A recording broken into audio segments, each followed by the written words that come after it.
Hi there, so it finished 3-0 to Brighton today. Your thoughts on the game? Yeah, Brighton were brilliant, man. Do you know, because obviously we'll talk about Arsenal, we'll talk about what we didn't do, but sometimes you need to look at an opposition team and say, do you know what, actually you're brilliant. And they bossed it. They were really, really good. We did really well at their place and took the 3 points and sort of battered them, and they got revenge today. So credit to Brighton, but I feel like, you know, if we're being really honest about it, Man City's result before the game, I think it deflated us. I know I felt within myself a little bit deflated, and when I look at some of the performances today and collectively how we pressed or how we didn't press at times, I feel like there wasn't that intensity in the game, you know, for Arsenal, and perhaps it got to the players a little bit. And look, you know, it's a tough one, because this season I look at how excited I used to be to come to this ground, coming up to games, and I'm like, oh man, you know, we're on the verge of doing something potentially amazing. And today, coming to the ground, the feeling was very, very different. So there is a massive missed opportunity this season. I find it hard to take that this group of players are going to end this season with nothing.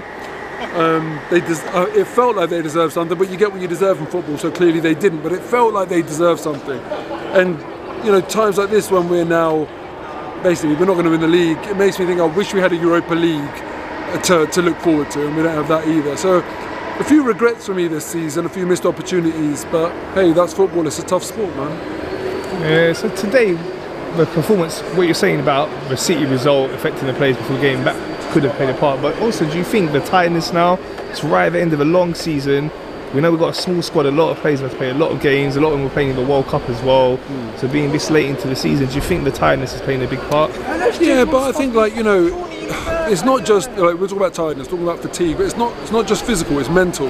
And the way the recent results have panned out, and just like Man City, what they've done is a big, big contributor of that, because if, for example, we drop points against, let's say, West Ham, and then Man City go and lose their next game, you will get that boost. It will be like an adrenaline shot for the Arsenal team. So it's a combination of us, like, not hitting the spot, and then Man City continually battering the life out of us, sucking the life out of us. They're vampires, man. So that causes that mental fatigue, and we just haven't been able to recover from that, and that's normal. The latter part of the season does that to you. And Man City, I think it's 11 Premier League wins on the bounce now, they're just relentless, and that's obviously affected us as well. So it's physical fatigue to an extent, but that would have been completely offset by, you know, an adrenaline boost if, you know, Man City had lost. Because they haven't, he's compounded it with mental fatigue, and that's why you see performances like this, in my opinion. Yeah, you're saying about City, they just keep winning like a machine, and you'd expect somewhere along the line, the law of average, we're going to drop some points somewhere, but they've proved it before when they've been up against Liverpool. They're able to just win so many games in a row, and got to give them credit. I said 10 games ago, like, with City, do I think they're going to win every single Premier League game left this season? No.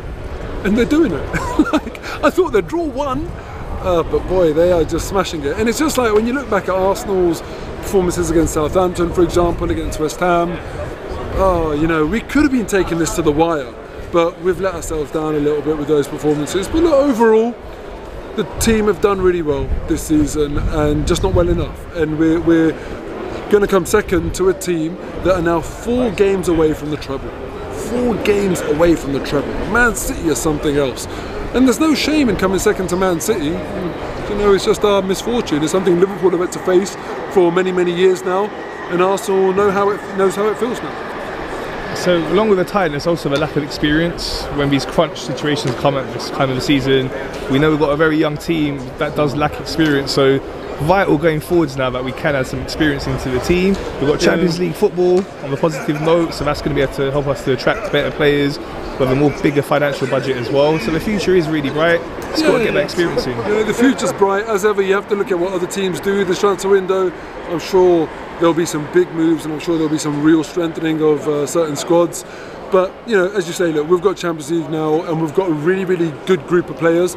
Newcastle away showed me, actually, that this team has got something about them. They're not hopefully just going to be a one-season wonder, in a sense, where we've competed for the title. But we need to have a big summer. We need to make sure we add and invest that Champions League money that we're going to get, and complement this team.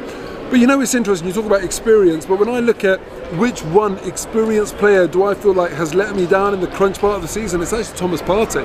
You know, he's been taken out of the team as a result. It was someone I thought has been brilliant all season and should really step up in this final part of the season, but just hasn't, which is a shame. So yes, we do need to add experience, but we also need to, what I would like to see is add players that have got a track record of winning. The Zinchenko and Jesus were really, really important signings for us.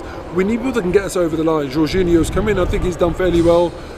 But yeah, we need to add really, really wisely to mould this team into a team that can get us over the line. Because clearly last season and this season, 2 years in a row now, we've failed. And now I don't want this to start becoming like a thing in this team. I don't want it to be. I don't want it to become part of this team's identity. Like you look at Tottenham, they bottle it every single year. We know that every big occasion they bottle it.